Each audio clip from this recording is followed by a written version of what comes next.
Hello students, a very warm welcome for this particular video. और इस video में एक बड़ा इंटरेस्टिंग टॉपिक, क्या टॉपिक है जरा समझते हैं पहले। क्या जेई ज्यादा कॉम्पिटिटिव होगा? है ये बिल्कुल वाहियात सवाल, ठीक है, यूजलेस। क्यों?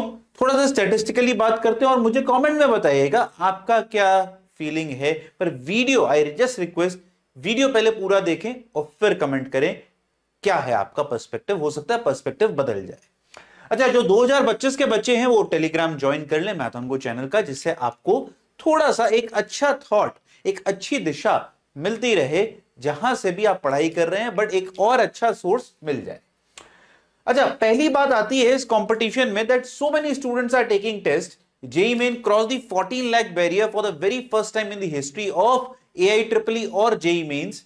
तो क्या सर ये कॉम्पिटिटिव है? और ये सोच, शर्मनाक बात यह है, ड्रॉपर के बच्चे की होती है। ड्रॉपर बच्चा कह रहा है कि भैया बहुत कॉम्पिटिटिव हो गया। बिल्कुल, देखो नंबर से बात करते हैं, नंबर देख के हमेशा ऐसा लगेगा सर हो ही रहा है कॉम्पिटिटिव, है ना। 2024 में 14.15 lakh students appeared for JEE mains, unique candidates की अगर हम बात करते हैं। 2023 में some 11.13 lakh students were there, seriously a jump of 3 lakh students. अब ये किसी को समझ में नहीं आ रहा है कि 3 लाख कहां से बढ़ गए। मेडिकल के बच्चे ने मजे के लिए पेपर दे दिया या फिर उसने अपनी प्रैक्टिस के लिए पेपर दे दिया। उन्हें रियलाइज हुआ कि यार जेई वालों को 2 एफर्ट मिलते हैं, 2 अटेम्प्ट्स मिलते हैं, हमें वो अपॉर्चुनिटी नहीं मिल रही है because of the internal politics of the country. तो दे देमसेल्फ रियलाइज, या फिर उन्हें उनके टीचर्स ने पुश करा कि भाई आप भी अपना टारगेट कुछ ऐसा ही बना लो कि आप जो है जनवरी में प्रिपेयर हो जाएंगे या अप्रैल में आप प्रिपेयर हो जाएंगे और उसके बाद सिर्फ रिवीजन करेंगे। And hats off to those teachers who are doing this for their NEET aspirants, because I feel that they should also be given that kind of an opportunity which JEE people get. तो हो सकता है ये figure थोड़ी सी inflated उसकी वजह से रही हो, बट अगर हम देखें तो बच्चों 2022 के बाद भी एक इन्फ्लेशन का पीरियड आया था। और मैं अगर आपको कहीं ना कहीं 12 साल पीछे ले जाऊं, दैट इज 2013 में, 2013 में भी 12.8 लाख स्टूडेंट्स थे।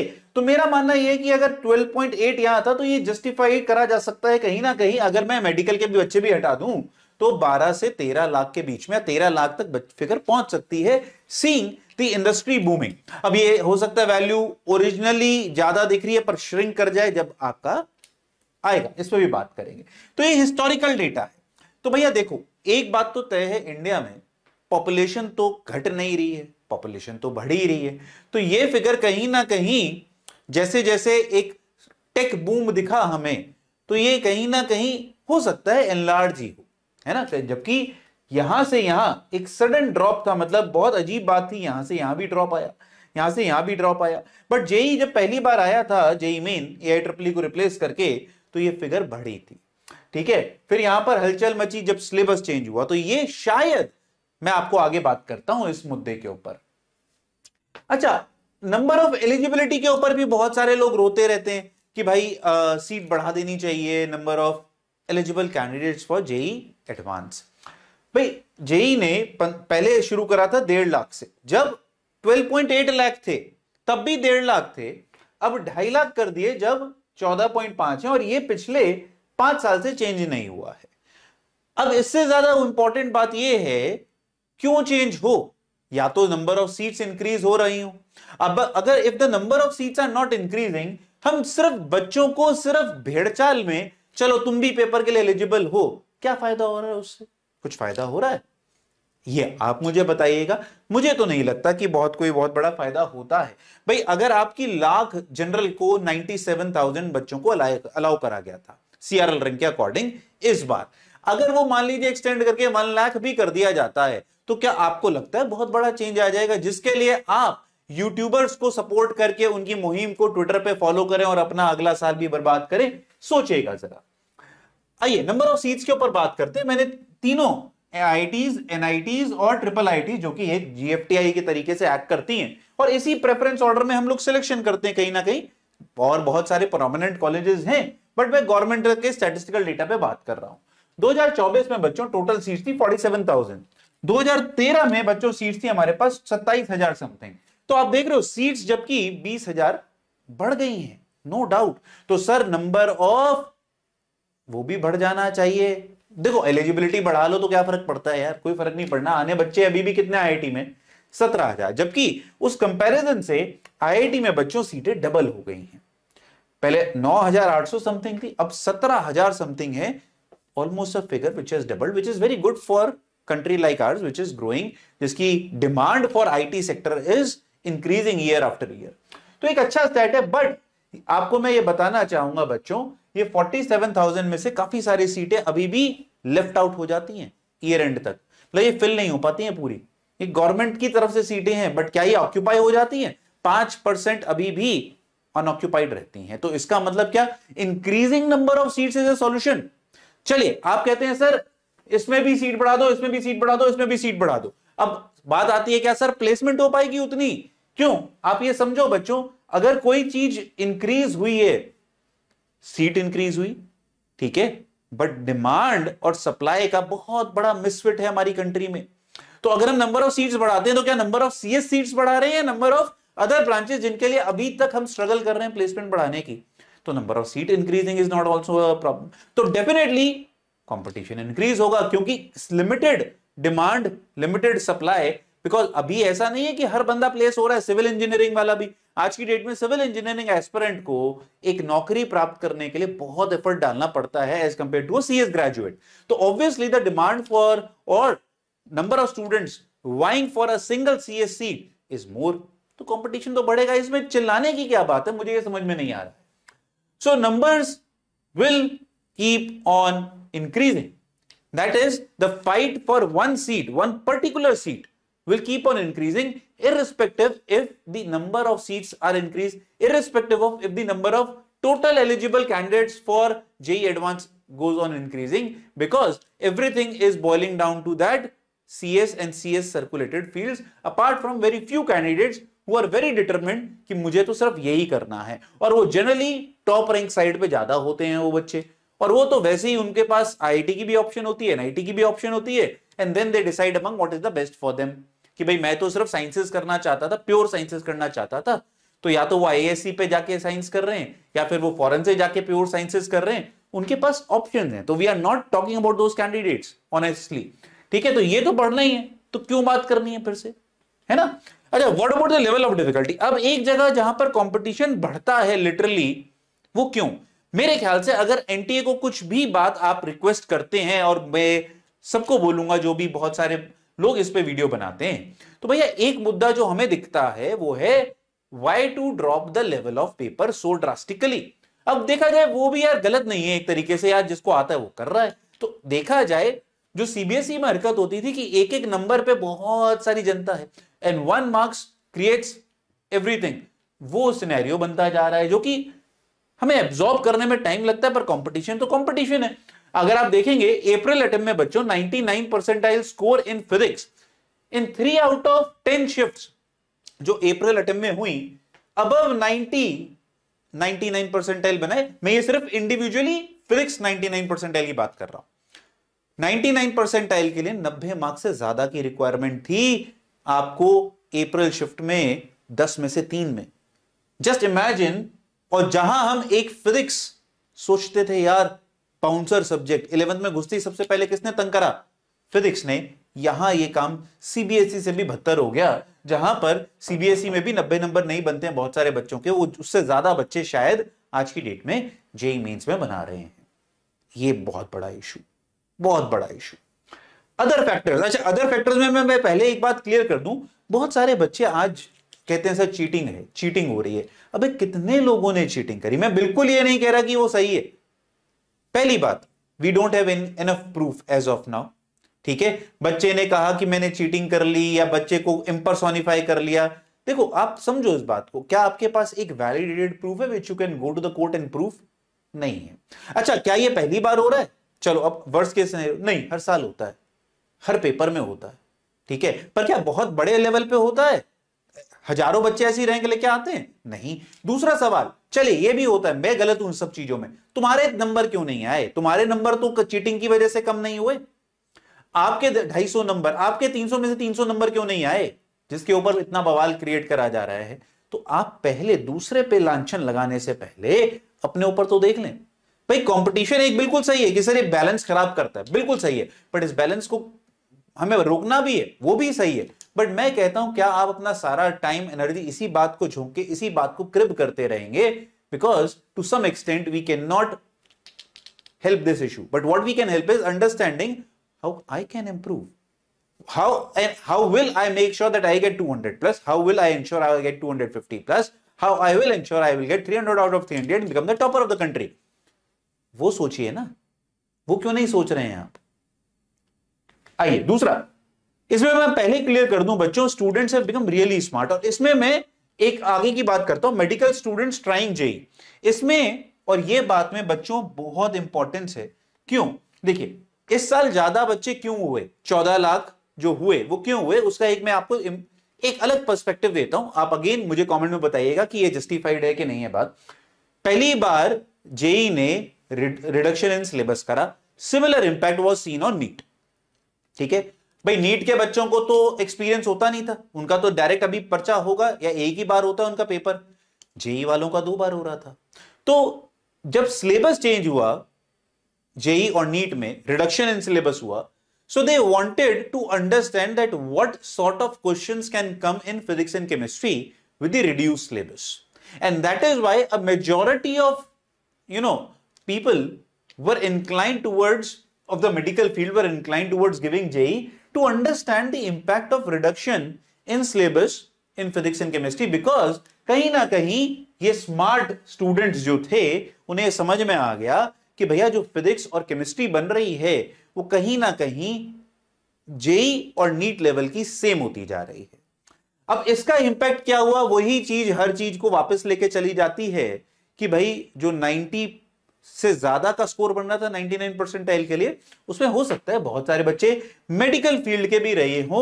क्यों? क्योंकि उन्होंने अपने 3 घंटे फिजिक्स और केमिस्ट्री को दे दिए। बट मेरा आप अब जो जेई के बच्चे हैं उनसे एक सवाल, भाई उन्होंने मैथ्स तो अटेम्प्ट नहीं करी होगी, और क्या तुम्हें ये लगता है वो हर बच्चा जो मेडिकल का था वो 3 घंटे पेपर देने के बाद 200 बना के निकल गया आउट ऑफ 300? नहीं होने वाला। अरे आप तो जेई के एस्पिरेंट्स थे, आपने तो जेई में जो फिजिक्स आती है उसको बेटर प्रिपेयर करा था, आपने केमिस्ट्री भी बेटर प्रिपेयर करी थी नीट लेवल से, और आप मैथ भी पढ़ रहे थे, तो यार आप कैसे बीट हो गए उन लोगों से? तो कंपटीशन में अगर आप देखा जाए, अगर मैं एक नेशनल लेवल पे बात करूं, नेशनल लेवल पे हम लोगों को क्या चाहिए होता है? हमें चाहिए होता है that best candidate should get the best seat, right? UPSC पे भी यही लागू होता है रूल, इसलिए वो कहते हैं कि भाई देने दो बच्चों को पेपर, हमें तो बेस्ट कैंडिडेट चाहिए who can serve the nation the best. ठीक है, बट वही फंडा हम यहां पर भूल गए। भाई आप एक एस्पिरेंट से बीट हो गए जिसको मैथ्स नहीं आती थी, आपका ओवरऑल स्कोर उससे भी कम बन रहा है। अब time management is not the issue, आपने टाइम मैनेज अच्छा नहीं करा, उसने अगर दोनों सब्जेक्ट भी टाइम मैनेज करके ज्यादा लगा दिया, प्रॉब्लम किसकी है, आपकी या उनकी? सोचिए पहले इस बात को, गंभीरता से सोचिए इस बात को। आप अपनी प्रिपरेशन के ऊपर कमियां ना निकाल के दूसरे को कोसने जा रहे हैं, जो कि हमें हमेशा अच्छा लगता है, राइट? तो अभी भी, पर मैं ये कहूंगा बच्चों, ये चीज जो है automatically manage by the opening and closing cut off जो आती है ना जोसा में, उससे मैनेज हो जानी चाहिए। हम इस बार बहुत क्लोजली ट्रैक करें, and I will bring the part 2 of this video कि इसका क्या सच्ची में इंपैक्ट रहा, कि भाई मेडिकल के बच्चों ने पेपर तो दे दिया, परसेंटाइल भी आ गई, बट वो ओपनिंग और क्लोजिंग रैंक में क्या लैग आएगा? अगर लैग आ गया तो इसका मतलब फिल्ट्रेशन हो गई, फिर तो आपको टेंशन लेने की जरूरत नहीं है। तो we'll come back to the same picture जहां पर हम कहते थे कि यार ये 14 लाख नहीं, कहीं ना कहीं 12 लाख लोग ही थे। वो जो 2 लाख थे वो कौन थे? वो थे स्मार्ट कैंडिडेट्स जिनको पुश करा गया या वो सेल्फ मोटिवेटेड थे to understand the pattern of physics and chemistry after syllabus reduction. इसमें एक बात मैं और बोलना चाहूंगा बच्चों, देखो आप बहुत सारे बच्चे यार 12वीं में जागते हैं या ड्रॉप ईयर में जागते हैं, बट कई सारे बच्चे तो पढ़ रहे हैं, और उनके साथ ट्यूनिंग जब पहली बार हुआ था ना बच्चों पेपर कि भाई जनवरी अप्रैल, तब झटका लगा था। अब इस बात को भी हुए इट ऑलमोस्ट बीन 5 इयर्स कि पेपर 2-2 3-3 बार हो रहा है या 2 बार हो रहा है। ठीक है, तो a smart student has got accustomed according to preparing for January attempt, April attempt and advance and preparing his mentality on its own. बहुत सारे बच्चे इसमें ऐसे हैं जो कहते हैं कि सर मैं तो सिर्फ एडवांस के लिए पढ़ूंगा, my target is not JEE mains. कितने लोग उस पे जनवरी में जब घटिया परसेंटाइल आती है उसके बाद उस पे स्टे रह पाते हैं? अगर आप रह पाते हैं बहुत बढ़िया है, one of the best strategies कि आप इतने कॉम्पिटिटिव एनवायरनमेंट में ना घुसे, ठीक है। बट ये डिसाइड भी आप अपने लेवल पे करिए कि भाई मेरे लिए क्या है। तो बहुत सारे स्मार्ट स्टूडेंट्स क्या है ना, वो ऑटोमेटिकली जनवरी में परसेंटाइल लेके चले गए, क्योंकि उन्हें पता है अप्रैल में competition will be even fierce. और हर बार अब मुझे लगता है मेडिकल के बच्चे जब तक मेडिकल के पेपर 2 नहीं होंगे ना, वो इस चीज को रिपीट करते रहेंगे। उनके लिए अप्रैल जनवरी अटेम्प्ट बन गया और मई में उनका नीट होता ही है, तो उनके लिए एक वो ना पहला एक टोन सेट हो जाता है कि भाई we are ready, tonality set हो जाती है इतने बड़े एग्जाम को देने का। उनके लिए वो एक द बिगेस्ट मॉक की तरह काम करता है। समझ रहे हो बात आप? तो please understand this psyche and make sure then you prepare even smarter than those guys. They have become smarter suddenly if you feel that way, क्योंकि हर बच्चा स्मार्ट होता है, बट अब आपकी बारी है, ठीक है। सो प्लीज मैं सिर्फ यही बोलूंगा, what is the meaning of increasing और decreasing competition in a competitive exam? It's a competitive exam. You just have to be smart and understand what is happening rather than cribbing about increasing or decreasing. There is nothing. It's a competitive exam. Competition बढ़ेगा या घटेगा तभी तो वो competitive होगा। अगर वो same ही रह गया तो वो कॉम्पिटिटिव कहां रहा? समझ रहे हो? But the truth of the reality is, अगर आप अच्छे स्टूडेंट हो ना तो कंपटीशन कहीं ना कहीं बैलेंस आउट हो जाता है। हम ये फिगर्स दिखाते हैं, but in a country like India ये तुम्हें समझ में आ रहा है, एक तो हवा बहुत मचता है, हाइप बहुत मचती है हर चीज की, फिर जैसे जैसे इंफॉर्मेशन मिल रही है उसका मिस इंटरप्रिटेशन बढ़ता जा रहा है। तो ये इंक्रीजिंग डिक्रीजिंग के नशे में आप वेस्ट कर रहे हैं अपना टाइम, और कुछ नहीं है। बट कंपटीशन को कंपटीशन मानिए, बिकॉज बिलीव मी बच्चों, अगर इस साल कंपटीशन कम भी हो गया, अरे भैया जॉब के वक्त आपको कंपटीशन फेस करना ही पड़ेगा, because we are living in country India and it is not a negative thing, because at the same time You look at the other picture, हम इतने सारी जॉब क्रिएशंस कर पा रहे हैं, पॉपुलेशन तो कंट्रोल नहीं हो रही ना हमारी देश की, बच्चे तो पैदा हो ही रहे हैं, बढ़ रहे हैं, बट फिर भी हम बहुत सारी कंट्रीज को बीट कर पा रहे हैं, बिकॉज हम लोग अभी भी उनसे बेटर सप्लाई रेट पे काम कर रहे हैं, ठीक है। So we at the same time are blessed, but at the same time we have to understand the mechanics of what is happening in our country and be very positive about the outlook of it. सिर्फ रोने धोने से काम नहीं मचेगा। मैंने देखा बहुत सारे बच्चे लोग रोते धोते रहते हैं, सर इस देश में रहने का फायदा नहीं है। देखो आपके पास पैसा है, सोर्सेज हैं, जाइए बाहर पढ़ के आइए, कोई किसने रोका यार, किसने रोका? Now the world is global, but I would still say right now you are sitting in a country which is growing like anything. तो कंपटीशन तो बढ़ेगा भाई, बढ़ेगा, कम नहीं होगा। But if you survive that competition and the earlier you survive the competition the better it is going to be, because competition आप college नहीं जॉब पे करेंगे, फिर जब नौकरी करेंगे उसमें प्रमोशन के लिए करेंगे, स्टार्टअप करेंगे उसमें प्रॉब्लम है, हर जगह है यार कंपटीशन, कहां नहीं है। हम स्टार्टअप की बात करते थे तो यार पहले ना बहुत कम स्टार्टअप होते थे, हल्का सा काम करा, अच्छा काम करा तो फंडिंग मिलना आसान होता था। अब फंडिंग वाले बहुत सारे हो गए हैं, बट अब दूसरी तरीके की प्रॉब्लम होने लग गई है कि भाई किसको फंड करें, फिर प्रॉफिटेबिलिटी। तो मैं इस तरीके से ना बात करता रह सकता हूं। तो आप समझो कंपटीशन की डेफिनेशन चेंज होती रहती है। अगर आपको कुछ करना है तो चुपचाप अपने आप को एनालाइज करो और पढ़ाई करो। इन फालतू की इस तरीके की वीडियोस में टाइम वेस्ट नहीं करना है अपने लोगों को, ठीक है। चलिए, God bless you all. I hope this gives you a good positive vibe and nothing against anyone. आप सिर्फ और सिर्फ अपने बारे में पॉजिटिवली अगर काम कर पाते हैं, रिजल्ट बनेगा। There is no competition for you. God bless, keep working hard. आज नहीं तो कल हमें पेपर फोड़ना है।